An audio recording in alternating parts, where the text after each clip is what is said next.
আজ আমাদের বাড়িতে রান্না হবে কক মুরগি। হাই এভরিওয়ান, আসসালামু আলাইকুম। কেমন আছো তোমরা?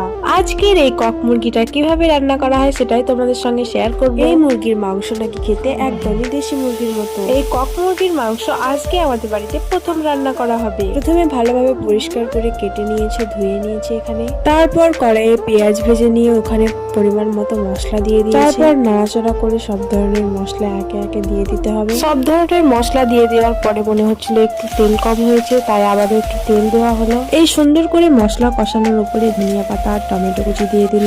মশলার মধ্যে টমেটোটা গলে গেলে ধুয়ে রাখা মাংসটা দিয়ে দিল। তারপর ভালোভাবে নাড়াচাড়া করে মশলাটা মাংসের মধ্যে মাখিয়ে নিচ্ছিল। একদম ভালোভাবে নাড়াচাড়া করে কষিয়ে নিচ্ছিল মাংসটা। মাংস কষাতে কষাতে মাংসের মধ্যে থেকে জল ছাড়তে শুরু করেছে। তারপর অনেকক্ষণ থেকে কষিয়ে নেওয়ার পরে জিরে ধনে গুঁড়ো আর লঙ্কা গুঁড়ো দিয়ে দিল। একটু ঝাল ঝাল না করলে তো ঠিক ভালো লাগবে না, তাই একটু বেশি করে ঝালের পরিমাণ দিয়েছিল। অনেকক্ষণ সময় নিয়ে ভালোভাবে কষিয়ে নেওয়ার যেই ডিমগুলো ছিল সেগুলো দিয়ে দিল। এই কক মুরগির মাংস অনেক বেশি শক্ত হওয়ার কারণে আমরা প্রেসার কুকারে দিয়েছিলাম। সাথে একটা কোটা রসুন আর কড়াই ধুয়ে জলটা দিয়ে দিলাম। তারপর ওভেনে বসিয়ে 4টে সিটি দিয়ে